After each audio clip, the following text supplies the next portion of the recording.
네, 뛰어난 통찰력과 감각을 지닌 시장의 프로들과 마감 전략 함께하겠습니다. 프로의 시선. 자, 오늘은 알파프로 정태근 팀장과 글로원 파트너스 이성웅 이사와 함께하겠습니다. 두 분 어서 오세요. 네, 반갑습니다. 안녕하세요. 반갑습니다. 네. 자, 그러면 프로의 시선이 머문 그 첫 번째 섹터부터 공개하겠습니다. 함께 보시죠. 네, 정태근 팀장의 시선이 머문 쪽, 바로 웹툰주입니다. 오늘 너무 강합니다. 네. 바로 좀 질문을 드려봐야 될 것 같아요. 정 팀장님, 일단 웹툰주 오늘 주목하신 이유부터 들어볼까요? 강해서? 네, 일단 강하고요. 그리고 이제 시장이 전반적으로 순환매가 도는 것 같아요. 그러니까 못 갔던 업종들, 못 갔던 섹터들에서 전반적으로 다 올리는 것 같아요. 무슨 얘기냐면은 지금 전반적인 시장 분위기가 네.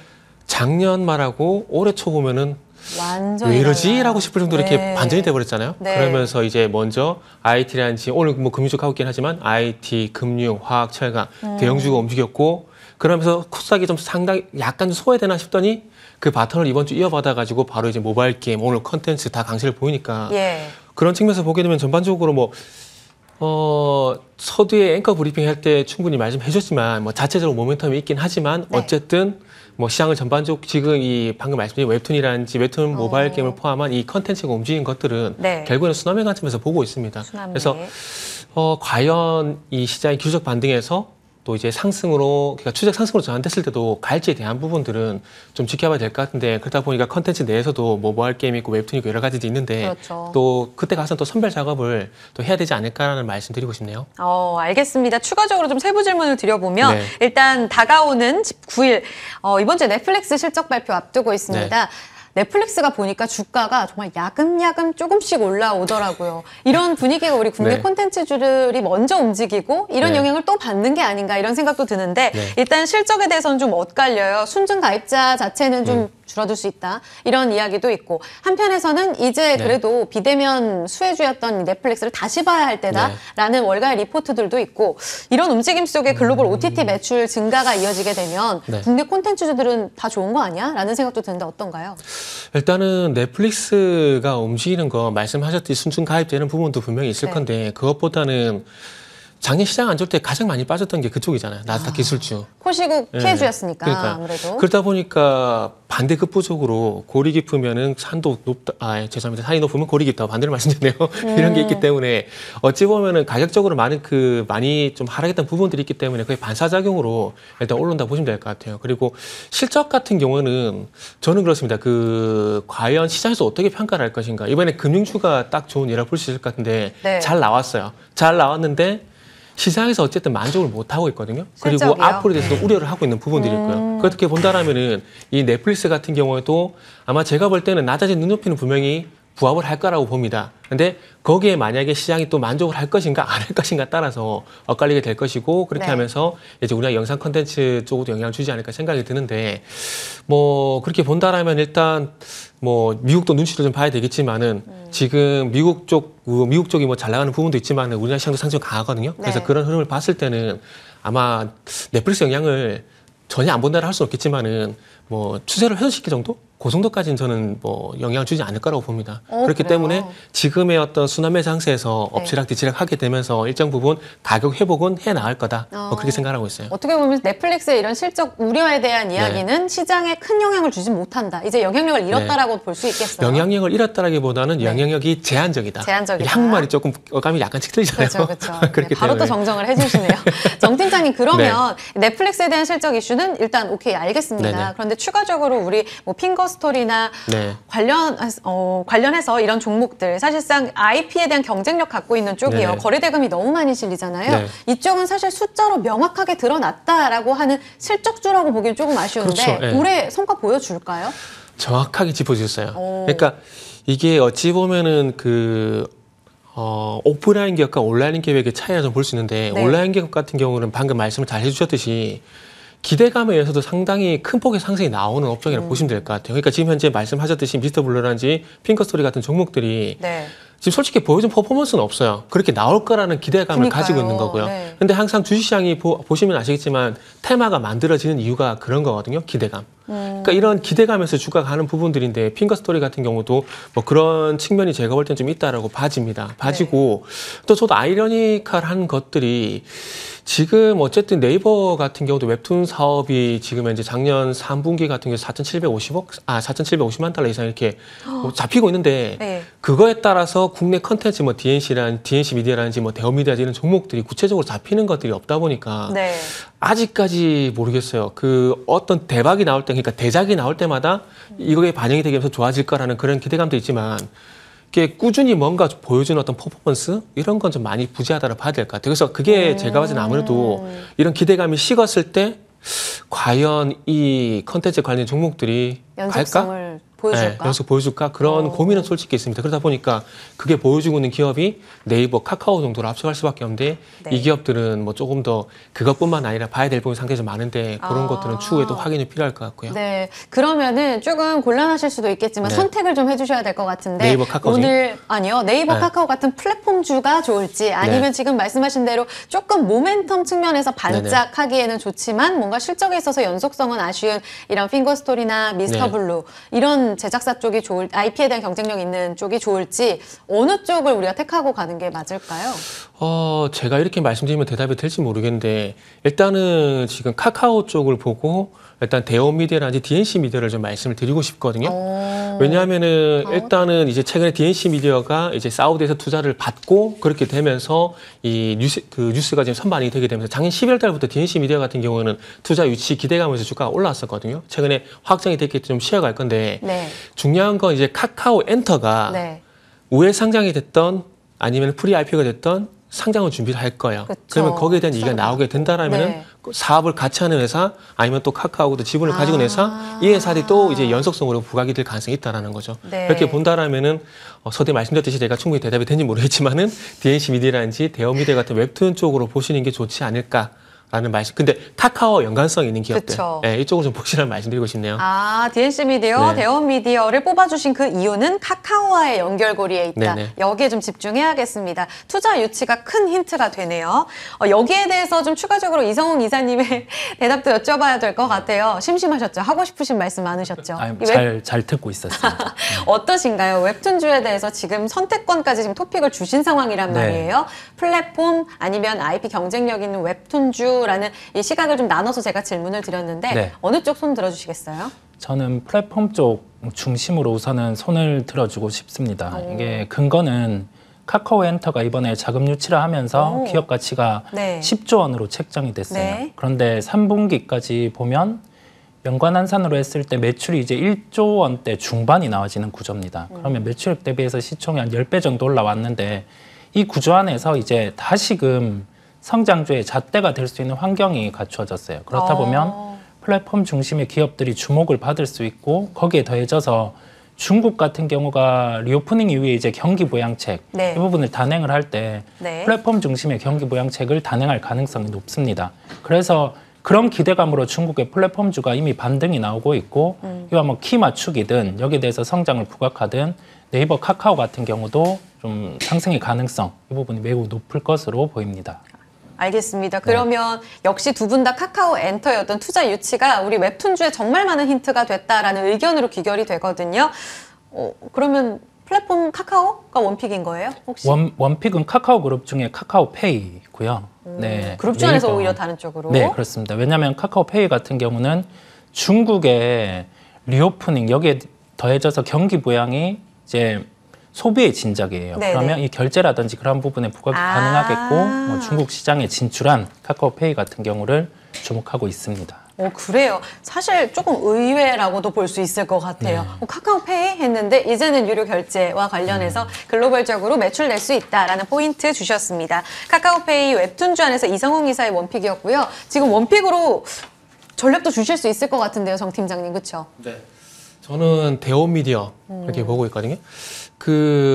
다음에 기회가 되면 좀 말씀드리겠지만 일단 네. 네이버, 카카오 같은 경우는 아직 풀어야 될 숙제가 저는 개인적으로 있다라고 봐요. 그렇다 보니까 아무래도 이제 카카오의 어떤 경사가 생기게 되면은 카카오가 원래 가져가는 게 맞는데 그쵸. 숙제가 좀 있다 보니까 네. 거기 좀 후가 효과를 볼 만한 기업 이래 보니까 대형 미디어를 좀 말씀드리고 싶어요.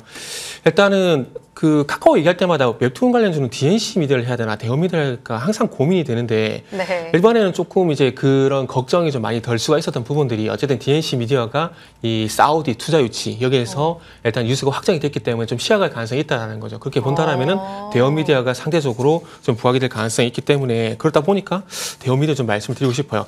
그 아시겠지만 DNC 미디어만큼이나 대형 미디어도 지금 카카오랑 상당히 좀 끈끈한 사이거든요. 네. 예전에 카카오 페이지가 나왔던 그 시점 2014년도부터 지금 아시겠지만 대형 미디어는 웹툰이라든지 컨텐츠를 계속 공급을 하고 있는 상황이고 그리고 이제 카카오 같은 경우도 이제 대형 미디어 자회사의 스토리작이라든지 이런 회사 쪽으로 지분 투자를 하고 있는 상황이고요. 그러니까 아무래도 안정적으로 어떤 그 컨텐츠를 그러니까 어떤 경기장을 만들어 놓고 이 경기장에 선수가 들어가야 되는데 그 경기장이 선수들이 안 되면 텅 비고 좀 그렇게 되잖아요. 조금 아무래도 그렇잖아요. 근데 네. 그 경기장을 채워줄 수 있는 역할을 대형 미디어가 충실하게 좀 해주고 있다 보니까 플레이어들이 탄탄하다. 네, 그렇죠. 네. 그러다 보니까 아무래도 상당히 연관성이 높다고 봐야 될 것 같고요. 그리고 이제 DNC 미디어 같은 경우는 뭐 단기긴 하지만 그럼에도 네. 불구하고 시세가 일단 한번 나온 상황이기 때문에 한번 시야갈 가능성이 있고 그렇게 본다라면 대형 미디어가 이제 천천히 올라와주고 있는 상황이기 때문에 네. 언제 또 이렇게 추세가 더 바뀔지 모르는 거거든요. 그쵸. 그렇기 때문에 다음 어떤 순환매를 한번 대비해 본다는 관점에서 보게 된다라면은 뭐 대형 미디어 저는 한번 말씀드리고 싶네요. 가격 전략으로 한번 봐주세요. 지금 네. 16,000원 움직임 나타나고 있는데 DNC보다 너무 급하게 가지 않아서라고 말씀을 해주셨잖아요. 호흡적으로 봤을 때 어디까지 좀 여력 있어요? 네. 저는 그 가파르지 않다고 말씀드린 게 어쨌든 접근을 해야 뭘 할 수가 있는 거거든요. 근데 급하게 가버리면은 접근을 못 하니까 그래서 이런 종목들을 좋아하는데 뭐 가격대는 일단 15,500원에서 16,500원 정도 말씀드리고 싶고요. 네. 그리고 이게 특징적인 가격대에서 분기점으로 역할을 한 경우가 많은데 그러다 보니까 2만 원. 그러니까 깔끔하게 딱 2만 원만 찍어도 네. 충분히 가능하지 않을까 생각이 들고요. 그리고 이제 손절가는 이제 15,000원 정도 일단 말씀드리고 싶습니다. 그래서 지금 부근에서 느긋하게 15,500원까지 보고 천천히 매수하셔도 될 것 같다. 이렇게 말씀드릴게요. 알겠습니다. 호흡 천천히 가져가자 대원 미디어였고요. 사실 이 종목이 2만 원 아래에서 쉬었던 구간, 그런 기간이 굉장히 길어요. 하지만 깔끔하게 2만 원 갈 수 있다. 이 경쟁력을 높게 사셨습니다. 목표 가격은 2만 원, 손절 라인 15,000원 보시면서 대원 미디어의 경쟁력에 주목해 보시기 바랍니다. 첫 번째 웹툰주 정태근 팀장의 시선이 머문 곳부터 전략을 채워봤습니다. 두 번째로 넘어가 보죠. 두 번째 프로의 시선이 머문 섹터 어딜까요? 네, 바로 리오프닝주입니다. 여행, 면세점. 사실 연초부터 한한령 해제될 거라는 기대감이 반영되면서 이쪽이 화장품이라든지 여행 다 같이 좀 들썩였습니다. 항공주까지도요. 오늘 장에는 하나투어를 중심으로 해서 여행 관련 종목들 강세고요. 면세점 살짝 쉬고 호텔신라가 약세로 돌아서기는 했지만 그래도 화장품주들 증권가의 호평까지 이어지면서 강세가 이어지고 있습니다. 자, 이쪽이요. 새로운 얘기 있을까? 라는 생각도 들어서 우리 이 이사님의 말씀을 들어봐야 될 것 같은데 주목하신 이유 뭐예요? 우선 리오프닝 초기 단계에는 그 종목들이 먼저 기대감을 가지고 상승을 하기 마련입니다. 센티만으로. 네, 그쵸? 우리가 그 실적이 연속적으로 좋았던 레저 업종 같은 경우, 대표적으로 파라다이스 같은 경우는 작은 박스권의 주가를 형성을 하고 있는 네. 상황이고요. 엔터 업종 같은 경우는 올해 중국에 대한 실적 기대감을 배제하고 JIP 엔터, SN 기준으로 한 1,200억 정도의 영업이익에 맞춰서 지금 시가총액이 형성되어 있는 상황이에요. 그리고 그 단계에 맞춰서 중국 같은 경우는 국경 개방을 했고 지금 이 다음 스텝을 생각을 할 필요가 있습니다. 시장에서 중국의 리오프닝 단계에서 이 다음 스텝은 뭐고 그러면 어떤 업종들이 움직일 수 있는지 그 부분을 살펴볼 필요가 있겠는데요. 네. 이제는 중국이 여행에 대한 개방 그 가능성이 있을 것으로 보입니다. 그런데 가능성만 가지고 이제는 종목들은 상승을 하지 않아요. 구체적으로 안이 나와야 되겠죠. 우리가 시트립을 통해서 이제 패키지 여행이 마련이 된다고 하면 그와 관련해서 직접적으로 우리나라 여행주들이 수혜를 보진 않겠지만은 우선 일부 반등이 나올 수 있겠고 직접 패키지 여행이 이제 가능하다고 하면은 면세와 관련된 부분에 실적이 본격적으로 올라올 가능성이 높습니다. 그 부분은 시차를 한 분기 정도 두고 실적에는 천천히. 반영돼요. 그러면 우리가 4분기 실적은 당연히 좋지 않겠고요. 네. 패키지 관광이 열린다고 하면은 뭐 1월 기점 또는 1월 말 2월 기점 춘절 이후에 열린다는 가정하에 2분기 실적부터는 이제 데이터가 좋아질 수 있습니다. 그러면 미리 주가는 2분기의 실적의 긍정 요인을 반영을 해서 상승을 할 수 있다는 점이죠. 그런 네. 점을 생각을 해볼 필요가 있겠고요. 여기에 네. 연결해서 아까 말씀드린 부분처럼 중국은 이제 데이터 측면에서나 아니면은 이번 연도에 그 실제적인 양회를 통해서 경기의 목표치를 정할 텐데 이 부분을 네. 추정을 해봤을 때 경기 부양책이 나와야 돼요. 그렇다고 하면 우리가 경기 부양책 같은 경우는 개인의 소비도 있지만 네. 기업의 소비 같은 경우도 나타나야 됩니다. 그렇죠. 그러면 당연히 재고 소진이라든지 실제 수요에 연결될 수 있는 부분의 정책을 내세울 거고요. 그러면 작년에 소외됐던 화학업종이나 철강업종 같은 경우도 본업의 회복 가능성이 높습니다. 오, 그래요? 네. 알겠습니다. 그러면 이제는 기대감에서 조금 더 팩트를 체크할 시점이다라고 네. 말씀을 하셨고, 지금 기대감으로 오른 여행, 레저, 뭐 항공 이 섹터에서 더 넓게는 부양책까지 나오게 된다면 시클리컬 같은 민간주들까지 움직일 수 있다라는 말씀으로 이해하면 되는 거예요? 네, 맞습니다. 네. 알겠습니다. 그런데 다만 그 한계 분기라는 시차에 정말 많은 변동성이 또 있지 않을까라는 걱정도 제가 들어요. 네. 예를 들면 지금 보복 조치 있었죠. 네. 게다가 이제 춘절에 홍콩을 통해서 또 우리나라에 들어온다거나 해외로 간다거나 네. 이랬을 때 코로나 재확산에 대한 이런 우려들도 잡음이 될 수 있지 않을까 네. 싶고요. 네. 당장 실적에 4분기부터는 안 반영이 되잖아요. 네. 이제 올해의 실적은 천천히 또 반영이 될 텐데 네. 그동안의 잡음 계속 매수 기회인 거예요? 아니면 조금 기다려야 되는 거예요? 우선은 첫 번째로 그 변이의 발생이 나타나고 이 변이로 인해서 조정이 나온다고 하면 매수 대응이 맞습니다. 이게 왜냐하면 변이 같은 경우는 한 가지 포인트를 연결해서 우리가 살펴봐야 되는데 네. 치사율 같은 경우가 현재 수준으로 유지된다고 하면 그 변이는 코로나에 대해서 다시 제로 코로나로 중국이 돌아갈 만큼의 포텐은 없습니다. 왜냐하면 지금 중국의 가장 중요한 포인트는 경기 부양, 이 부양을 통해서 소비 진작을 해서 네. 지금 경제에 대한 데이터를 돌려놔야 돼요. 네네. 그렇지 않으면 여기에 대해서는 이제 잡힐 수 없는, 경기 부양으로 잡힐 수 없는 수준까지 경제 지표가 떨어져 있습니다. 그러면 실제 변이가 없는, 그 치사율이 낮은 변이 같은 경우는 리오프닝 관련주들이 단기 조정에 그칠 가능성이 높아요. 왜냐하면 중국이 리오프닝을 계속 단행할 때문, 네, 이 부분이겠고요. 여기에 네. 연결해서 또 다른 요소, 뭐 단기 비자 금지 조치 같은 경우도 네. 정책적인 측면에서 우리가 그 리오프닝 단계에서 과거에도 각 국가들이 있어 왔었던 점입니다. 그렇다 보니 저는 긍정의 시각을 유지하고 있고, 변수는 코로나 변이를 통해서 여기에 대해서 치사율이 증가한다고 하면은 그때는 전략 수정이 필요하다는 말씀을 드립니다. 그래요? 여기에 대해서 우리 정 팀장님의 시선도 좀 여쭤볼까요? 지금 리오프닝 관련해서 장기적으로는 올해 사실 가장 기대되는 포인트가 중국 경제 네. 개방이잖아요. 하지만 제가 지금 중간중간에 그 자본과 실적에 대한 시작 괜찮습니까? 여쭤봤거든요. 괜찮다 하셨어요. 같은 의견이세요? 네, 저도 동의합니다. 오. 그 여행업계에서 올해 트래블 질리언스의 해라고 선포를 했거든요. 여행 네. 회복의 해 여행 선포를 했거든요. 회복. 그리고 지금 참고로 이번 구정 명절 때 네. 보니까 또 패키지 여행이 상당히 많이 늘어났더라고요.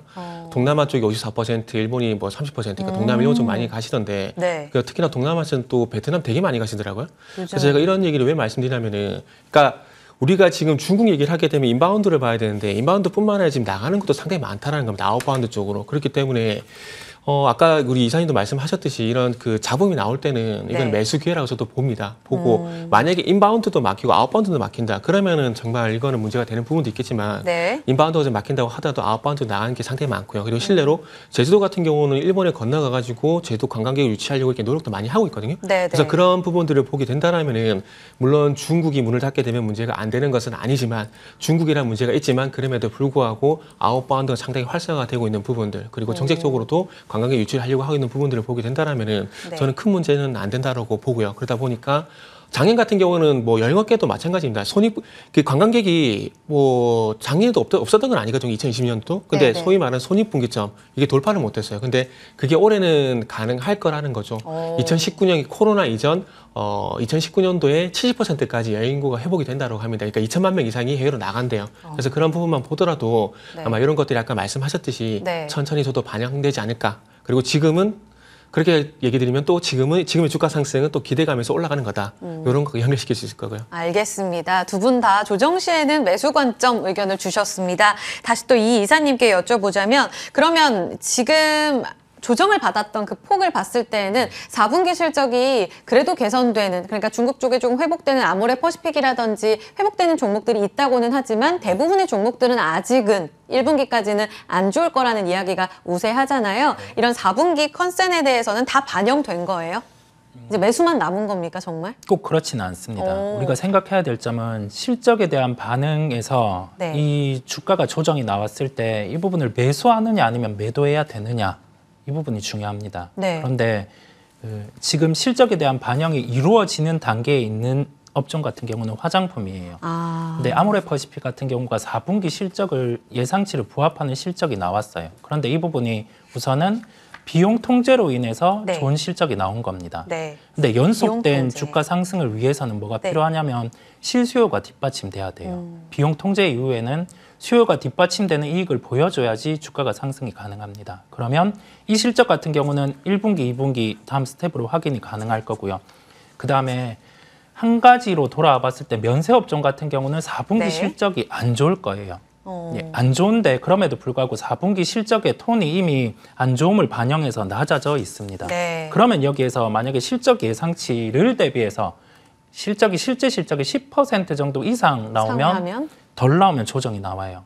덜 나오면. 네, 조정이 나올 텐데 그 안에서도 이제 세부적인 실적 내용을 봐야죠. 네. 비용 통제를 했음에도 불구하고 수요가 줄어든 상황, 이 부분은 다 반영이 돼 있기 때문에 향후에 뭐 기업 컨퍼런스 내용이라든지 그 점을 보면서 저는 매도보다는 매수 대응 시각을 열어두고 있습니다. 그래요? 네. 알겠습니다. 이제 4분기 실적 시즌이 곧 도래할 텐데 이 구간 안에서 그러면 리오프닝 관련한 수혜주를 보되 어떻게 선별적으로 접근을 하느냐로 들어가 볼게요. 토픽 네. 누군가요? 저는 탑픽은 면세 쪽과 관련된 소위 말하는 레버리지 종목이죠. 레버리지 종목이라 하면 실적의 포텐이 턴어라운드 할 때 주가는 네. 배수로 상승할 수 있는 그런 체력을 갖춘 기업입니다. 네. 종목은 글로벌 텍스프리라는 글로벌 종목을 텍스프리. 말씀드리겠는데요. 네. 기업의 특성이 우리가 외국인이 우리나라에 들어오고 나서 제품을 면세점을 통해서 사후 면세점을 통해서 구매를 하면 부가세를 10% 환급을 받게 됩니다. 네. 근데 그 10% 환급의 부가세 중에서 30%의 이익 기여를 받는 게 이 기업이에요. 예. 글로벌 텍스프리란 기업이 그런 식의 실적의 증대가 나타나는데 당연히 외국인이 들어와야지 네. 실적이 좋아지게 되는 구조고 사후 면세점을 많이 사용을 해야지 실적이 좋아지게 되는 구조입니다. 그러면 그 신호탄 같은 경우는 아까 언급드린 것처럼 중국의 패키지 관광 그 부분이 실제화됐을 때 주가는 뭐 선행해서 반등이 가능한 거겠죠. 그렇다 보니까 우리는 현재 수준에서는 관심을 가져야 된다고 보이고요. 주가의 변동성은 큽니다. 네. 그렇다 보니까 좀 지지받을 수 있는 가격대 매수가는 3,070원을 제시해 드리고요. 목표가는 3,700원인데 여기에 대한 근거는 지금 매출액의 턴이 이루어질 때 여기에 네. 대해서 이익 같은 경우 턴이 나타나고 그러면 거기에 대한 좀 부분을 환산을 해보면 한 20% 정도의 상승 여력은 존재를 합니다. 네. 그렇다 보니까 목표가는 3,700원을 제시해드리게 됐습니다. 알겠습니다. 조정 시에 들어가셔야겠네요. 오늘 많이 올라갑니다. 4% 상승 3,225원 움직임 나타나고 있는데요. 3,070원 매수 라인 잡아주셨고요. 3,700원까지 목표가 제시해 주셨습니다. 글로벌 텍스프리 4분기엔 안 좋겠지만 이때가 기회다. 이렇게 잡아드립니다. 두 번째 프로의 시선이 머문 섹터의 전략까지 함께 했습니다. 하나만 더 여쭤볼까요? 우리 정 팀장님께. 제가 궁금한 부분이 있었는데 네. 넘어갈 뻔했어요. 그러니까 위드 코로나와 관련해서 네. 지금 오히려 중국 쪽의 핵심 포인트를 보면 조정시의 매수 관점 아까 강조해 주셨잖아요. 네네. 여기서 수요 회복 가장 뚜렷하게 나타날 섹터 어딘지도 골라주세요. 저는 섹터라기보다는 섹터별로 이렇게 종목으로 집중을 좀 하고 종목으로요? 있거든요. 어딘가요? 그러니까 만약에 여행 카지노를 예를 들게 되면은 이제 롯데 관광개발을 말씀을 드리고 싶고요. 그리고 뭐 항공주를 본다라면은 제주항공을 말씀드리고 싶고 면세점을 본다라면은 이제 롯데쇼핑이라든지 신세계 좀 보셨으면 좋겠다는 말씀드리고 싶거든요. 그러니까 어느 한 섹터만 보진 않습니다. 섹터에서 제가 좋아하는 종목들 이렇게 픽을 해가지고 네네. 하나씩 이렇게 패키지로 네. 이렇게 만들어 보시면 될 것 같아요. 그렇게 골라주신 기준이 그럼 실적 회복인 거죠? 아니죠. 가장 중요한 건 주가죠. 주가 지금 영역이 잠재력 있는 네. 쪽. 이게 내용이 아무리 좋아도 네. 주가가 안 가면은 반영됐으면? 아무 의미가 없잖아요. 근데 항상 시장에서 대장을 선택을 하잖아요. 네. 근데 최근에 어쨌든 뭐 롯데관광개발도 그렇고요. 그리고 롯데쇼핑도 그렇고 제장공도 그렇고 뭐 진에어도 있지만 방금 말씀드린 종목들이 이런 이슈가 나왔을 때 이 시장 이슈와 동반해서 주가가 상당히 잘 갔다라는 겁니다. 그러니까 네. 적절히 이슈를 잘 반영해서 우상향 하고 있다는 거죠. 그래서 예. 그런 종목들이 거의 뭐 대장이라고 봐야 되기 때문에 이렇게 말씀드리고 싶고 면세점은 두 개를 좀 선택을 했는데 그 이제 롯데쇼핑하고 신세계를 말씀드렸는데 이거는 그 면세점뿐만 아니라 백화점 부분도 좀 같이 좀 봐야 될 것 같아요. 아. 그리고 롯데쇼핑 같은 경우는 특히나 지금 중국인 관광객이 들어오지 않았는데 네. 않았음에도 불구하고 10월달, 11월달 이렇게 외국인 매출을 보게 되면은 특히나 외국 매출이 10월달은 950%, 11월달은 또 600%, 또 지난달 같은 경우도 650% 이렇게 증가를 하고 있거든요. 근데 정말 만약에 중국인이 들어오게 된다? 그러면 이런 수치가 계속 이어질 수가 있다는 거죠. 이렇게 본다라면은 면세점 대장으로 봐야 되지 않을까 생각이 들고요. 그리고 이제 백화점 소비 쪽을 보게 된다면 네. 이제 뒤늦게 신세계가 좀 움직여주고 있습니다. 이게 각 분기별로 그 상각 비용이 좀 반영되다 보니까 좀 저평가를 받고 있는데 어쨌든 요 종목도 뭐 상각 비용이 반영된다고 하더라도 그 면세점 수혜라든지 그리고 이제 초고가 소비, 백화점 수혜를 양쪽으로 받을 수 있는 종목이기 네. 때문에 롯데쇼핑이 좀 높다고 판단되시면은 신세계 보셔도 무방합니다. 알겠습니다. 신세계 24만 원까지 지금 욕심내고 있는 자리에서 롯데쇼핑과 신세계 성향상 선택해 가시면 될 것 같아요. 수혜받을 수 있는 종목 두 번째 프로의 시선이 머문 리오프닝 쪽 살펴봤습니다. 그러면 세 번째로 넘어가 보죠. 프로의 시선 세 번째는 제가 좀 정해봤습니다. 오늘 장 강세 움직임 거래소에서 유독 좀 주인공 역할을 해주는 게 금융주가 아닐까 싶은데요. 지금 4대 금융지주사로 외국인 기관의 쌍끌이 매수 유입되면서 지금 신한지주, JB금융지주 두 종목은 52주 신고가를 경신하고 있습니다. 대단한데요? 이사님, 네. 지금 보유자의 영역인 거죠. 지금 일단 왜 잘 가는지를 좀 핵심적으로 봐주시고 계속 들고 가는 그런 홀딩 영역인 건지 알려주실래요?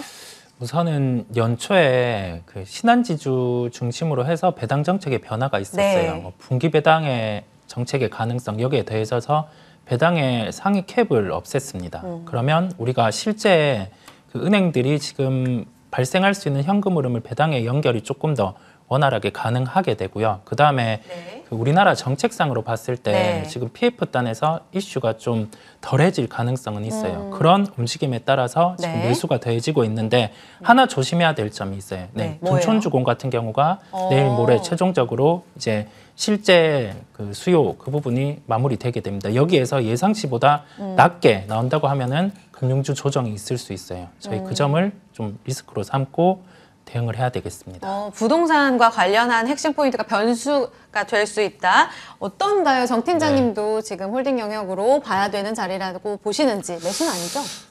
네, 맞습니다. 너무 지금은 올랐죠? 보유자분들이 영향이라고 말씀드려야 될 것 같은데 왜냐하면은 이게 두 가지 측면에서 봐야 돼요. 저도 똑같이 네. 이제 이성홍 이사님하고 똑같은 관점에서 보고 있는데 이제 온라인 파트너스가 아시겠지만은 4대 금융사 쪽으로 주주산을 보냈어요. 네. 앞으로 배당 아까 보니까 주주하는 책에서 어떻게 할 것인가 보냈거든요. 그래서 아마 그런 것들도 제가 봤을 때는 배당 기대감이 좀 반영이 되는 게 아닌가 봐요. 그렇게 본다라면은 어떤 대답을 할지 전혀 모르는 상황인 거잖아요. 그렇죠. 물론 배당을 뭐 아까 말씀하신 신한지주라든지 금융주들이 늘린다고 했지만은 네.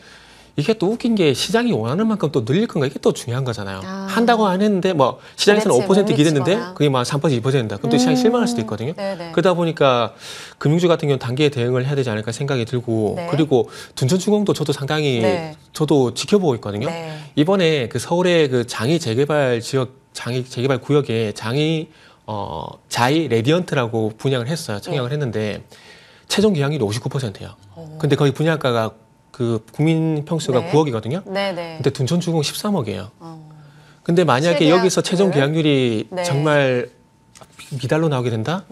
PF 문제 다시 불각이 된다고 봐요, 저도. 네. 알겠습니다. 두 분 모두 다 단기적으로 대응하고 일단은 부동산과 관련해서 둔촌주공이 변수된다는 점은 꼭 한번 염두를 하셔야 될 것 같습니다. 세 번째 섹터까지 함께 답 들어봤습니다. 정태근 팀장, 이성웅 이사와 함께한 프로의 시선이었습니다. 고맙습니다. 네, 감사합니다.